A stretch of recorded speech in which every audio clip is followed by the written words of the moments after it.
Então, pessoal, na aula passada, né, nós tínhamos falado sobre, né, discutimos um pouco, comentamos um pouco, né, sobre a história, né, da filosofia, né,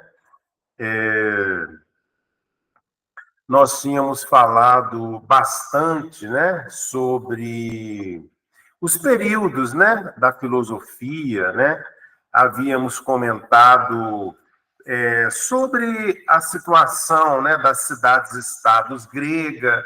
Eu conversei com vocês que Atenas e Esparta, né, eram as principais cidades-estado gregas, né? Havia ali uma disputa entre Atenas e Esparta, sobretudo é, com relação ao território, né, ao poder, né? Atenas e Esparta eram cidades assim muito independentes, né? Na sua gestão governamental havia também a questão da religião, em que cada cidade tinha sua autonomia relacionada à religião, mas também à organização social, né? Por que nós falamos sobre essas polis gregas, né? As cidades, sobretudo, se referindo a Esparta, né?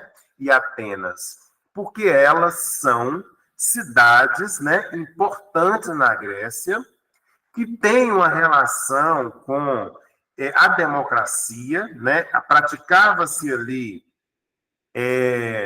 metodologia de democracia. Obviamente que essas metodologias elas foram se acertando, né? E depois se aperfeiçoando. Mas mesmo assim, essas cidades da Grécia, elas foram o cenário, né? Da onde se passou especificamente, né?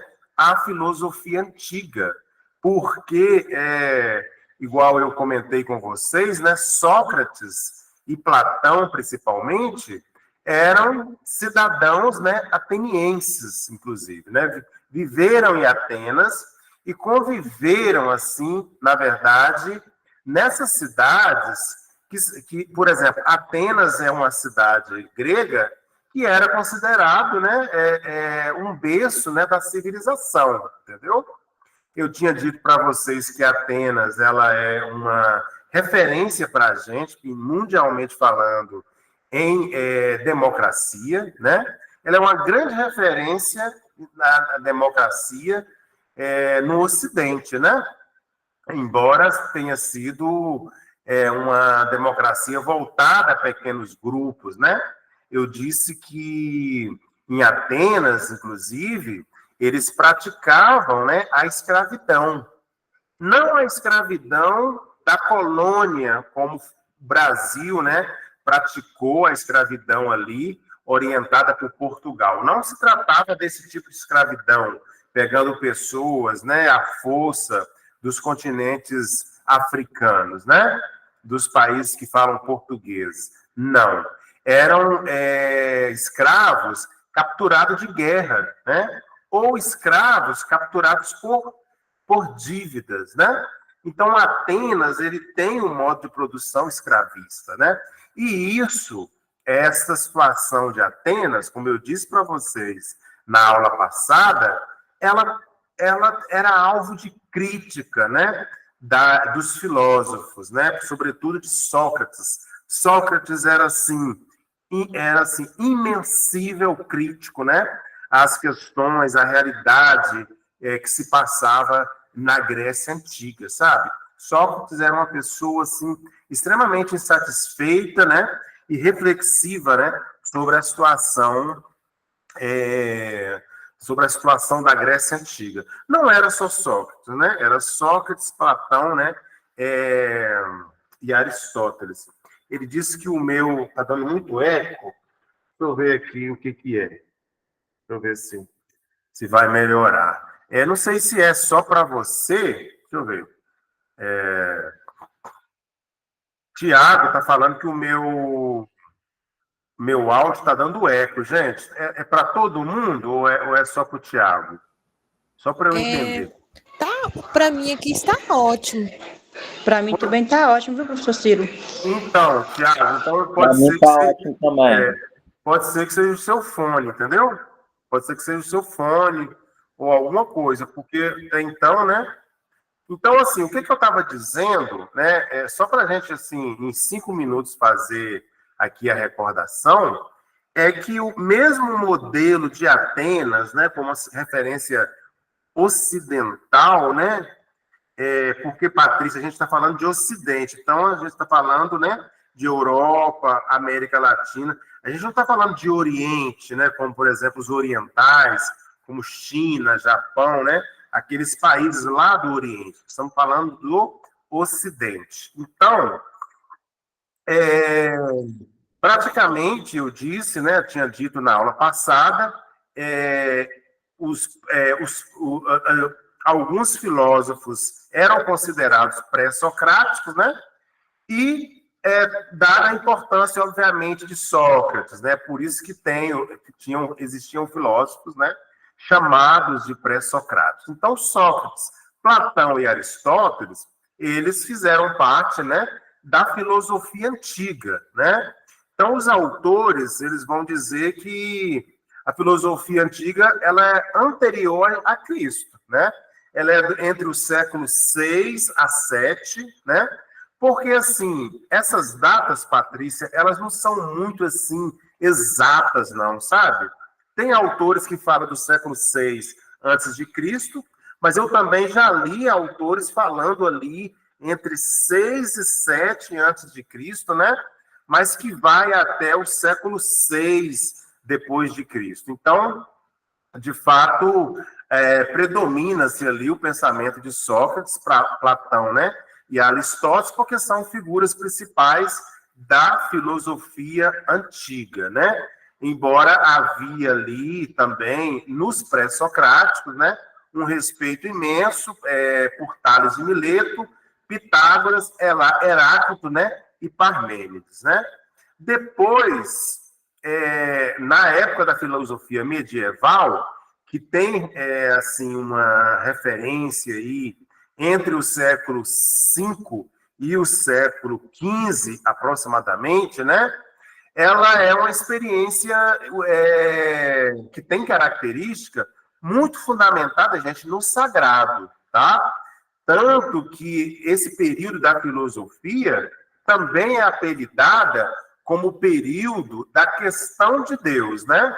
E aí eu disse para vocês que as figuras principais, né, da filosofia medieval é Santo Agostinho, tá?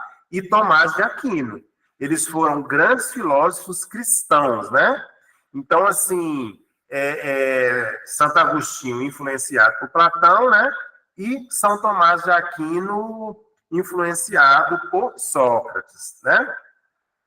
A filosofia moderna já é um período, né, posterior, né, ao século XV. Tem algumas figuras aí que se destacam, né, na filosofia moderna. John Locke é um, Hume é um outro filósofo também, né? Immanuel Kant, Hobbes, então são filósofos que representam muito ali a filosofia moderna. É um período em que o pensamento filosófico, né, está em confronto, obviamente, com a religião predominante, que é a religião, né, a religião católica, né? Então, se trata ali daqueles filósofos que, de fato, fizeram ali, são fruto do iluminismo, né?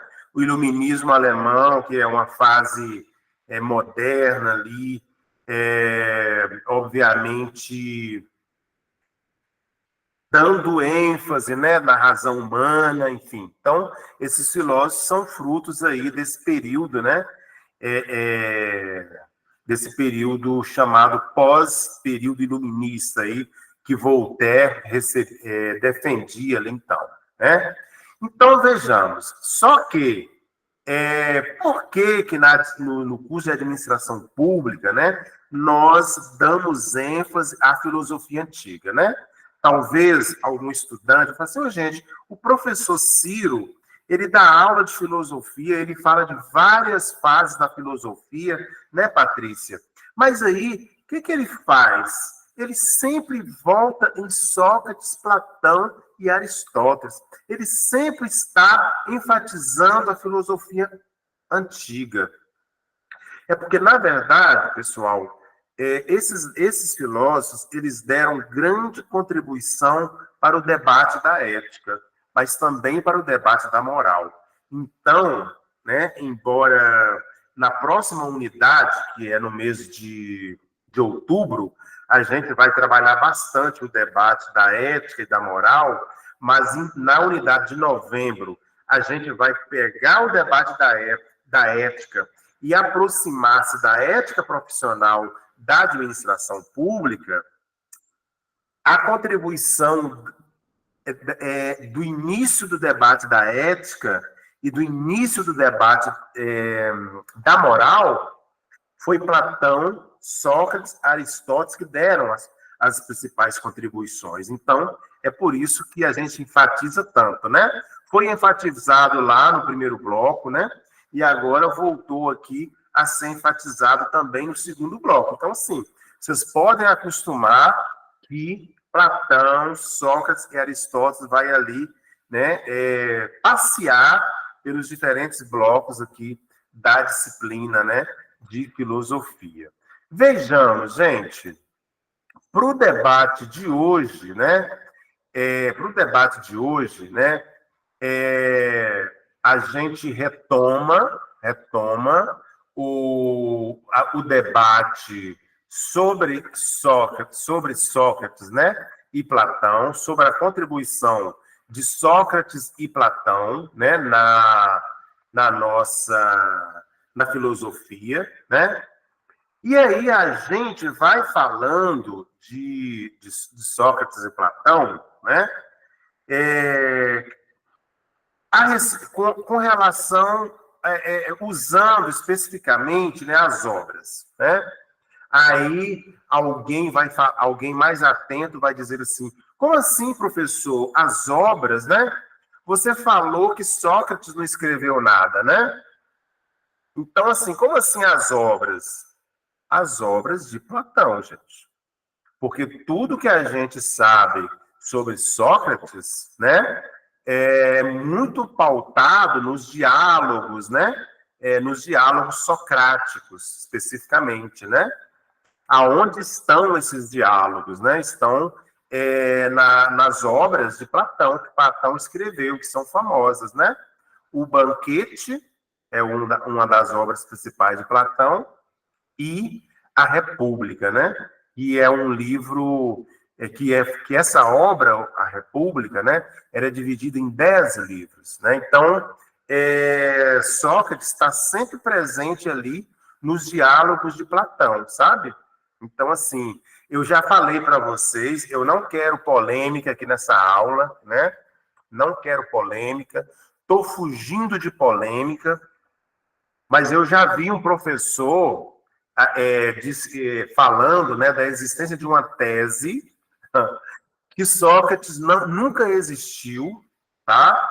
E que Sócrates foi uma criação de Platão, tá? Foi um mito que Platão, né, criou e descreveu Sócrates em suas obras. Mas nós não acreditamos nessa teoria, né? Nós aqui dessa disciplina de administração pública, nós não acreditamos nessa teoria, tanto que a gente discutiu aqui sobre a vida de Sócrates, um pouco sobre a vida de Sócrates, né? Sócrates teve origem humilde, era filho de um escultor, Sócrates foi soldado da guerra entre Esparta e Atenas, né, na região ali do Peloponeso. Depois, Sócrates começou, né, obviamente, com as suas ideias, né, e o seu método, né, onde ele utilizava muito a ironia, né, para a ironia, obviamente, para alcançar as pessoas, né? Alcançou Beatriz, a nossa aluna, né? Porque Sócrates era um questionador nato, obviamente, mas ele sofreu acusações naquele período ali na Grécia, né? Quais foram as acusações? Nós falamos lá no primeiro bloco, mas é bom a gente retomar, né? Ele foi acusado de não acreditar nos deuses locais, nos mitos, né? Ele foi acusado, gente, de corromper a juventude, porque ele, no sentido de que ele colocava muita coisa na cabeça da juventude, para a juventude questionar, principalmente os deuses, né, naquele período, principalmente também os políticos da época, né? Ele era acusado de duvidar das autoridades tradicionais, entendeu? Que era algo assim inconcebível naquele período. Isso estava rolando ali em Atenas, né, que é uma cidade-estado da Grécia, como eu disse para vocês, né? E posteriormente foi condenado à morte, né? Envenenado, né? Com um veneno chamado cicuta, que é um veneno extraído de uma planta lá na Europa, que é muito comum utilizar para dar fim a inimigos políticos, por exemplo, né? Então, assim, ele foi preso um tempo, né? Houve ali visita dos seus discípulos, né? Que é o termo utilizado na filosofia. Platão era uma dessas pessoas, mas eles não conseguiram convencer Sócrates, né? Da morte. E aí, Sócrates foi condenado a tomar um veneno, né? E Sócrates aceitou porque ele não abria mão, né? Do que ele acreditava, enfim. Então não tem como dizer, afirmar, né? Essa polêmica que Sócrates nunca existiu, né? Vejamos, né? O Banquete, a obra de Platão, aqui voltando para Platão, ele é considerado um dos mais extraordinários textos da história do pensamento ocidental, sabe? O Banquete, assim, nas escolas clássicas de filosofia, ele inclusive, dado como para os alunos fazerem, né? Atividade com essa obra, o Banquete. Por que aí a aluna Cristiana está perguntando assim, professor, por que a gente não entra estudando trechos do Banquete? Não, Cristiana, porque aqui a nossa disciplina, ela é muito introdutória, né, de filosofia, ela não é um curso de filosofia, certo? Agora, possivelmente, deve ter o Banquete ilustrado, né? Então, assim, quem quiser se aprofundar na obra O Banquete de Platão, pode também, né? Não tem problema, se a pessoa, né, quiser, não tem problema não, sabe? Então, Platão vai dizer que a filosofia, né, tem a ver com Eros, né? Filósofo, por que ele compara a filosofia com Eros? Porque ele acredita que o filósofo é sempre alguém que ama, né? Então, assim, para Platão, gente, quem não amar não é filósofo, né? Ele vai afirmar em O Banquete, na obra dele, que o filósofo é quem busca, né? Eroticamente, amorosamente, loucamente, né? Quem busca entender as coisas, sabe? Então, entender as coisas, entender o mundo, né? De fato, é quem busca a verdade, né? Então, o Sócrates tinha essa pegada, né, de compreender a si próprio, né? Sócrates sempre defendeu isso, né? Então, Sócrates dizia que a gente, para compreender a verdade, né, compreender o mundo, precisava compreender a si próprio, a compreender a relação com os outros no mundo. Então, Platão também ilustra isso, né, nessa obra, O Banquete, né? Então, ele também questionava o que é o lugar, né, em que os seres humanos se encontram, né? Que é o mundo, né? Então, é preciso compreender a si mesmo, né? E também, obviamente, né, compreender o mundo, né? Então, assim, aí, sabe aqueles pontinhos assim? Atenção, gente, olha, tem uma síntese aqui no debate, sabe? Que é o seguinte: filósofo é quem sabe ou possui não é quem sabe ou possui a verdade, né? Mas quem a procura e não desiste de procurar, sabe? Eu tinha até comentado com vocês, pessoal, que Sócrates também acreditava plenamente nisso, né? Por quê? Vocês lembram que eu contei para vocês que existia uma diferença entre Sócrates, né, e os sofistas. Eram aquelas pessoas que eles ensinavam, né, o domínio ali do discurso, sabe? Não sei se vocês lembram disso, que eu falei para vocês, que os sofistas, né, eles eram aqueles que treinavam os políticos, né, que tinha um bom discurso, né, que dominavam as palavras, entendeu? Só que Sócrates discordava porque, assim, não havia naquele discurso, sabe? Não havia ali, gente, verdade, entendeu? Então, Sócrates despertava as pessoas para a criticidade, né? E outra coisa também, os sofistas, eles cobravam, né? E era caro dos políticos, né? Para ensinar esse dom da palavra, da defesa, da dissertação, né? Sócrates nunca cobrou nada, né? Então, assim, Platão vai defender, né, em sua obra, O Banquete, né, que o filósofo não é a pessoa que já sabe, né? Isso é mediocridade, né? Os socráticos vão defender isso. Quando eu falo Socrates, né, Beatriz já anotou aí no caderninho dela. Estou falando em Sócrates, Platão e Aristóteles. Então, eles defendem, né, tem uma aproximação muito grande, porque Sócrates foi, né, professor de Platão, e Platão foi professor de Aristóteles, obviamente que eles iam, né, defendendo, né, isso, né? Defendendo o quê? Defendendo que o conhecimento ele não está pronto, ele não está finalizado, ele tem que estar sempre sendo buscado, né? Uma outra obra também, gente, de Platão, além do Banquete, né, é a República, né? A República é um texto fenomenal de Platão, né? Na obra República, vocês já veem que o nome da obra, a República, né? A República já remonta debate político ali, né? Obviamente, sempre despertando para né, uma criticidade, né? Então, a República, né? Então, nessa obra, o Platão, ele coloca problemas ali vividos por Atenas, tá, gente? Então, Platão, ele também um cidadão de Atenas, né? Sócrates viveu em Atenas, mas Platão também é um cidadão de Atenas, né? Ao contrário de Sócrates, Platão, gente, ele é uma pessoa que veio de uma família nobre, né?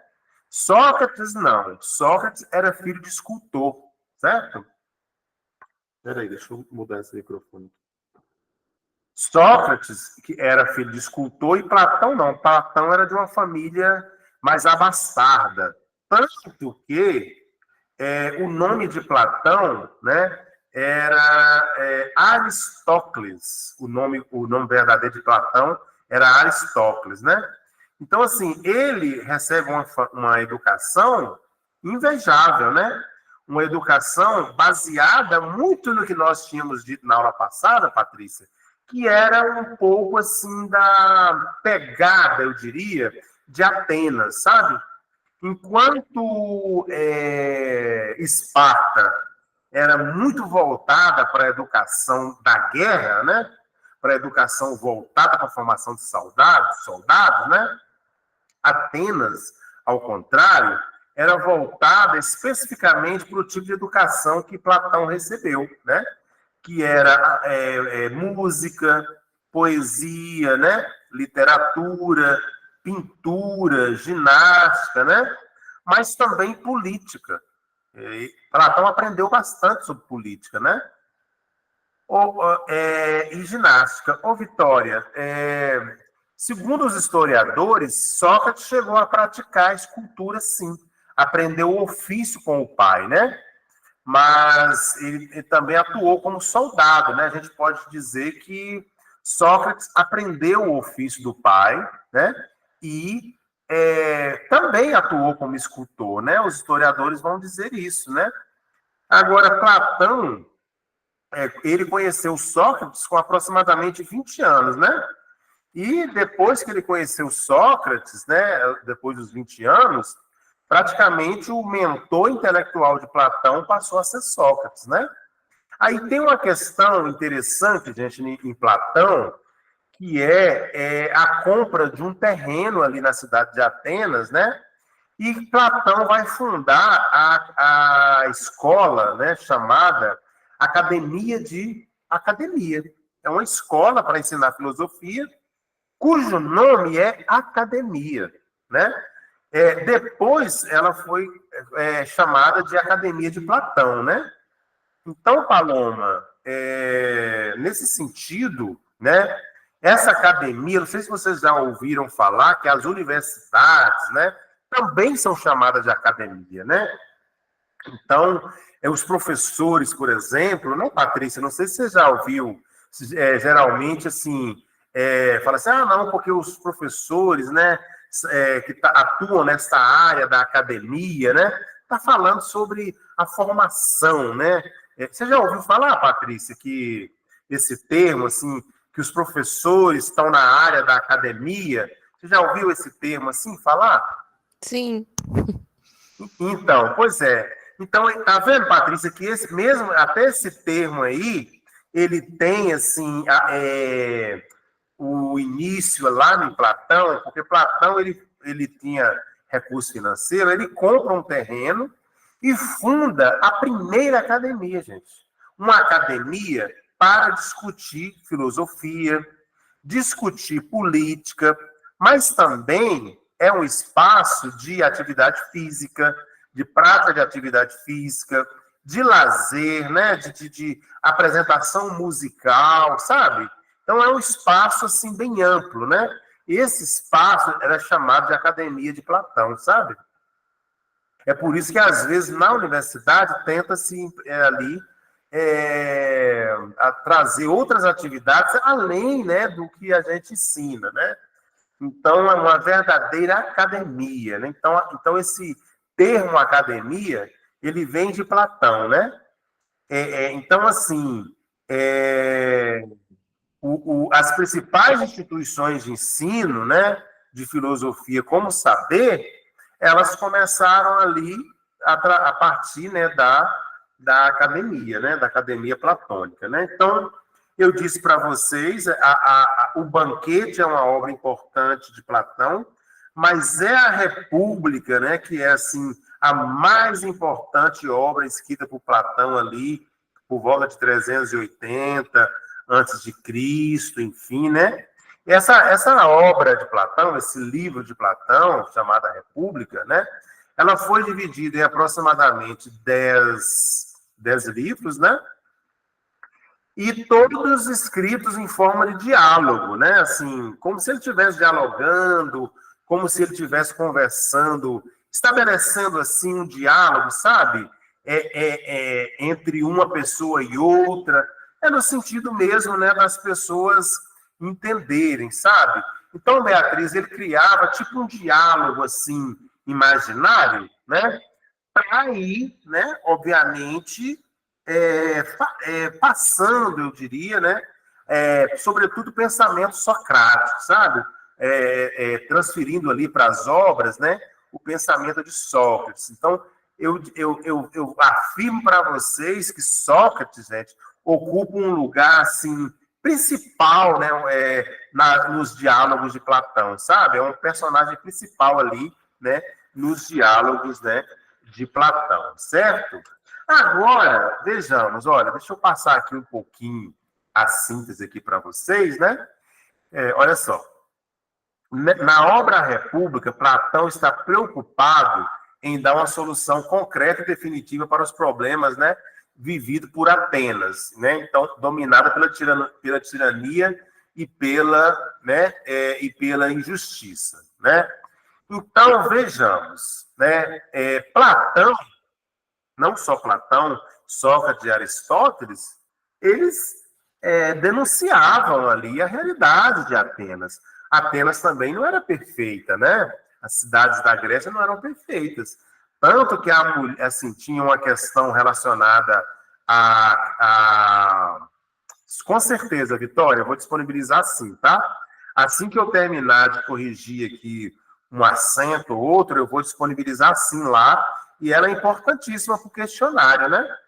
Ela é praticamente assim, da onde eu elaboro, né, as questões do questionário e também da nossa prova que vai ser presencial, né? Nos polos, né? Então, Platão, ele foi também, obviamente, assim como os outros, Sócrates e Aristóteles, um dos principais pensadores, né, da sua época, tá?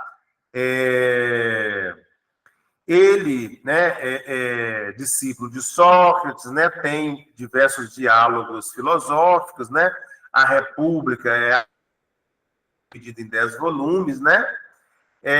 Então, assim, na filosofia de Platão, pessoal, ele imaginou na República uma sociedade ideal dividida em 3 classes, né? Levando em conta a capacidade intelectual de cada indivíduo, né? A primeira camada, mais presa nas necessidades do corpo, seria encarregada da produção e distribuição de gêneros, né, para toda a comunidade, lavradores, artífices, comerciantes. A segunda classe, mais empreendedora, se dedicava à defesa, que eram os soldados, né? E a classe superior, capacitada para serviço da razão, seria a dos intelectuais, o poder político. Assim, os reis teriam que ser escolhidos, né, entre os filósofos. Isso na teoria, né, de Platão, certo? Então, na teoria de Platão, na República, deveria ser desta forma, ok? Mas uma das mais famosas ilustrações de Platão, gente, certamente é o mito da caverna. Eu não sei se vocês já ouviram falar sobre, né, o mito da caverna em Platão, né?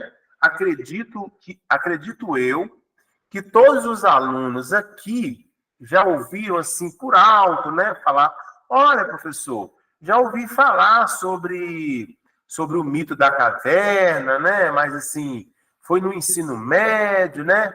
Beatriz também falou que ouviu falar, né, sobre o mito da caverna, mas foi ainda no ensino médio, né? Então, assim, acho que todo mundo, né, Patrícia, já ouviu falar sobre o mito da caverna em Platão, né? Então, gente, vamos lá. No mito da caverna, assim, aí Beatriz perguntou assim: ah, professor, mas em qual obra que está o mito da caverna, né? Beatriz já quer ler a obra de Platão essa semana. Eu falei: ó, Beatriz, o mito da caverna está dentro do livro, né, A República. É um dos livros, né, da República lá. É no livro 7º da República, né, que está ilustrada, então, né, esse mito da caverna. Gente, eu vou até colocar ele maior um bocadinho aqui, para ver, para a gente enxergar melhor aqui, né, essa ilustração. Deixa eu chegar ele para aqui, ó, peraí. Acho que assim eu consigo, né?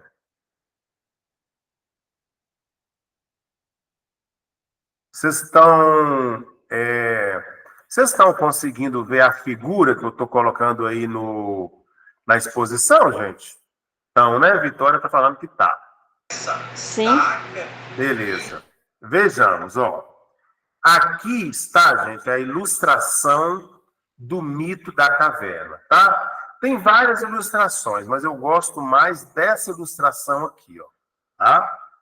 Nessa ilustração do mito da caverna, né, que está contida dentro da obra A República, tá, Beatriz? Não é no banquete, é na República, hein? Eu vou colocar uma questão dessa lá no questionário, né? Quero ver, testar se Beatriz realmente anotou aí, né? No caderninho dela. Vejamos, ó. Aqui ilustra uma caverna, tá?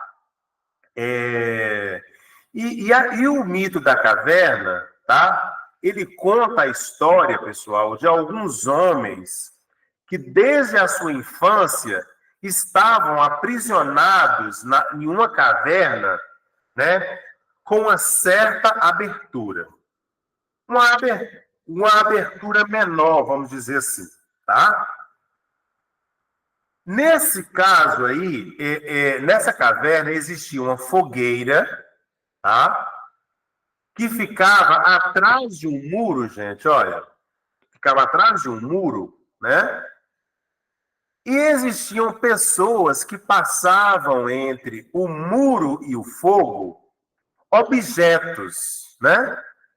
E as pessoas que estavam lá na frente do muro, igual vocês estão vendo aí, que estavam acorrentadas, inclusive, nessa ilustração, né?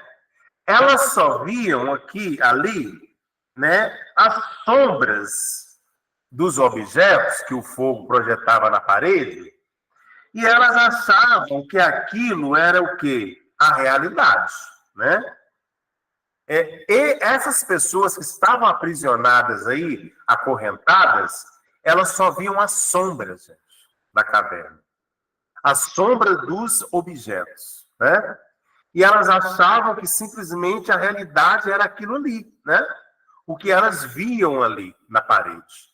Que só existia aquela realidade da sombra das imagens, ok? No entanto, vocês podem ver, né, que tem um prisioneiro que é este aqui, ó, que eu estou passando o mouse, ó. Este aqui, ó, onde eu estou passando o mouse, ó, ele consegue, gente, sair, ó. Aqui estão os prisioneiros, aqui estão as imagens, aqui estão as sombras, quer dizer, aqui estão as imagens reais, o fogo aqui. Este homem aqui significa o prisioneiro que consegue sair, e aqui está a abertura ou a porta da caverna, ok? Então, esse prisioneiro, ele viu ele consegue quebrar as correntes, tá? E aí ele sai da caverna. E aí, gente, ele conhece algo assim que quem estava dentro da caverna nunca tinha visto, que era a luz do sol, né? Então, uma vez que esses prisioneiros, né, esse prisioneiro, o único prisioneiro, ele viu a luz do sol, né, e viu a realidade lá fora, como que era, né, a realidade lá fora, ele conheceu o mundo lá fora, certo? Ele percebeu que existia um mundo além do que era mostrado simplesmente, né, ali na parede.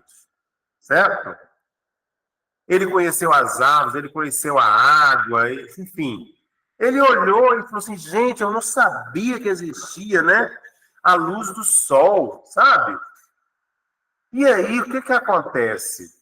Gente, ele dá uma volta lá fora, sai da caverna, os outros ficam lá prisioneiros, entendeu? E aí, vejamos, quando ele retorna, que ele dá um passeio fora da caverna, que ele retorna, né? Aí ele decide, gente, compartilhar o que ele viu lá fora com as outras pessoas que estavam lá acorrentadas. Estavam acorrentadas dentro da caverna de Platão, né? Acorrentadas, amarradas, vendo apenas sombras, né? E aí esse prisioneiro retorna e começa a contar para as pessoas: gente, olha, eu fui lá fora, sabe? Lá tem sol, lá tem a luz solar, lá tem uma abertura. A gente pode quebrar as correntes, a gente pode ir lá fora conhecer outra realidade. Não é só isso que estão mostrando aqui na caverna, nas sombras, não, gente. A realidade, a vida é outra, tem outras coisas lá para a gente conhecer, sabe? Ô, gente, vocês acreditam que as pessoas que estavam presas nas correntes não acreditaram no prisioneiro que se libertou? Não acreditaram, gente. Eles acharam que o cara estava doidão, né? Que ele era considerado um louco por ter saído da caverna, né? E visto as outras coisas, tomado sol, sabe? E aí, o que acontece, gente? Não consideraram, não acreditaram, consideraram que o cara estava delirando, assim, né? Estava sonhando, entendeu? Então, o que eu quero dizer para vocês, né? Eu não. Quem sou eu, né? Só sei que nada sei, tá, gente? Platão na obra República, né? Porque eu aqui sou um mero, né, assim, representante das ideias dos socráticos, tentando, Beatriz, convencer algum aluno, algum filho de Deus, né, a gostar de filosofia, entendeu? Eu sou aqui uma pessoa, né, assim, que dou uma introdução em filosofia, tento desta forma, às vezes até descontraída, né, Patrícia? Tentar convencer algum aluno aqui a gostar de filosofia, sabe? Eu estava um dia fui parado, né, uma vez numa blitz da Polícia Rodoviária Federal. Aí o soldado lá, não sei, é o policial federal, né? Falou assim: ô professor, tudo bem? Aí eu: oi, tudo bem? Você me conhece? Eu falei assim: conheço sim. O senhor deu aula de filosofia para mim, né? Depois, professor, aí eu falei assim: gente, será que tem alguma coisa com a minha carteira de motorista, né? Aí ele disse: tá tudo certo aqui, já olhei, né, o carro e tal, a placa, o senhor tá em dia com o IPVA, mas eu comecei a gostar de filosofia, você acredita, né? Assim, você me despertou para ler algumas coisas de filosofia, ele falou. Ele passou a gostar de filosofia.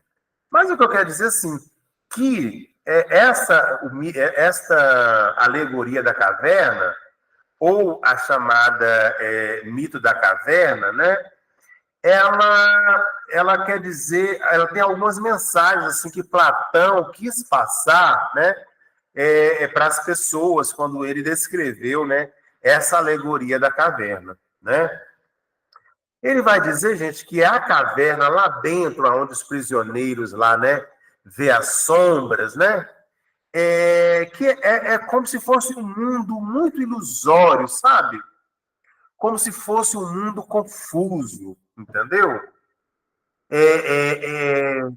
Como se fosse assim,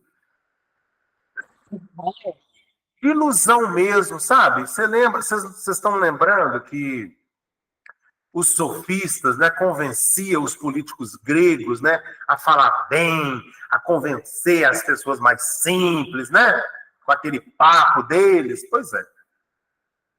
Platão vai dizer que a caverna lá, onde as pessoas estão vendo as sombras, né, representa o que é ilusório, sabe? O que é confuso, que não está muito claro ainda, né, na cabeça das pessoas, aquelas imagens, né, aquelas sombras, né?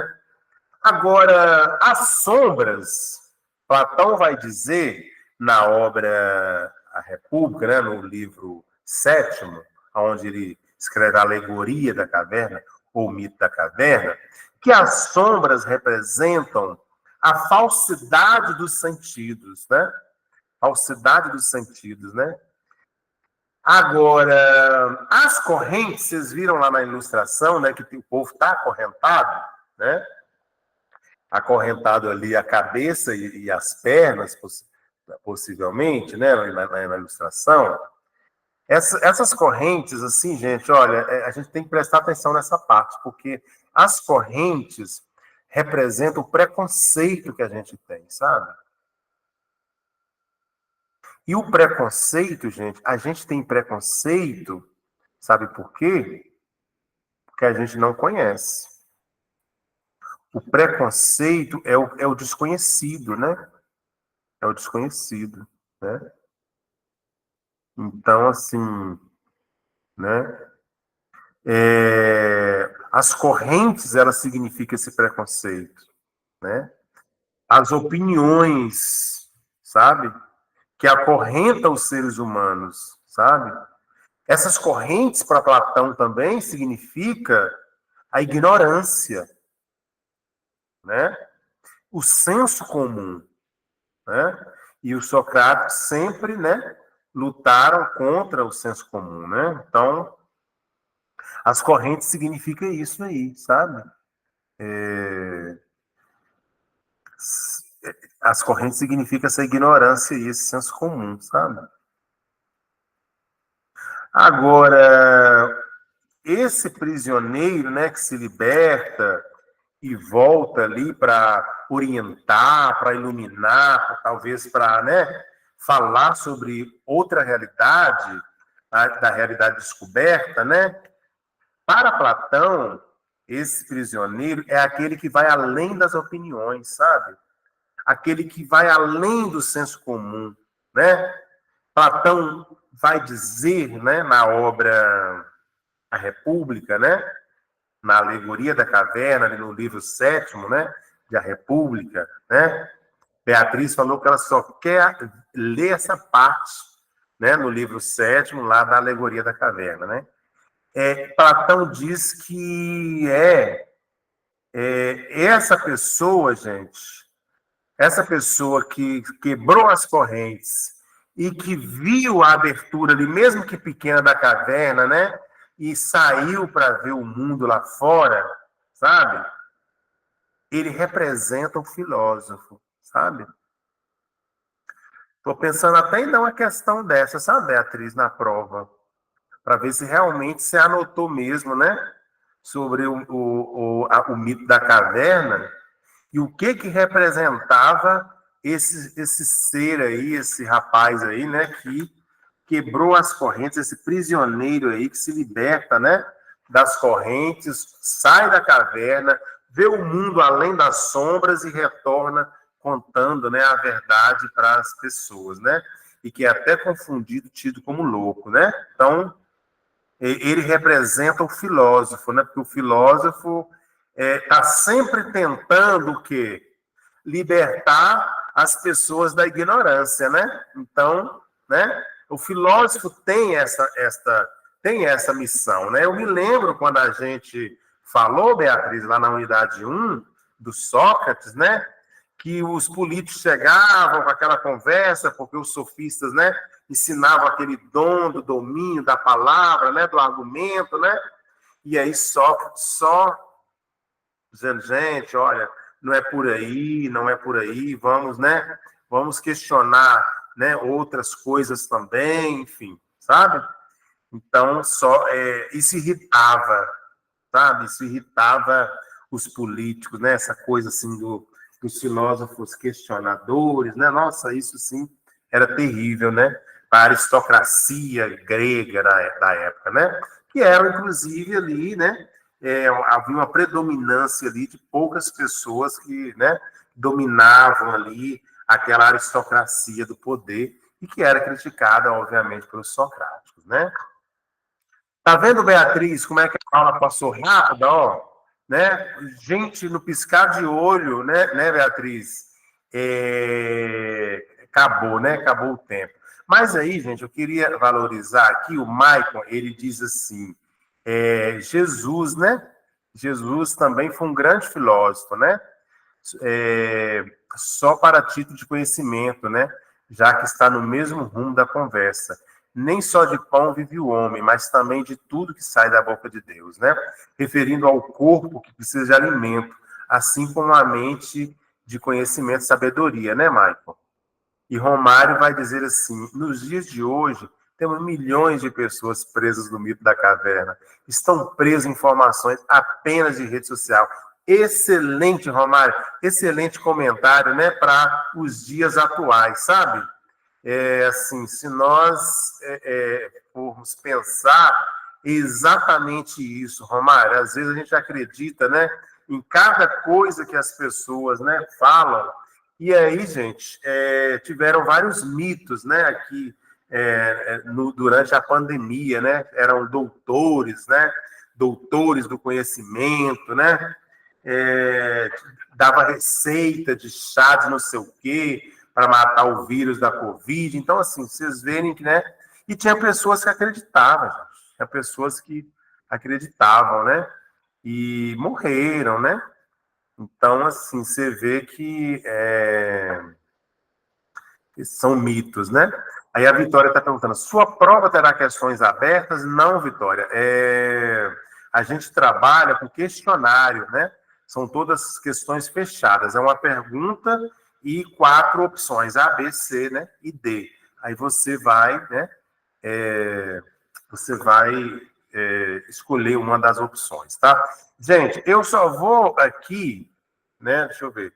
Vou só gerenciar aqui a gravação.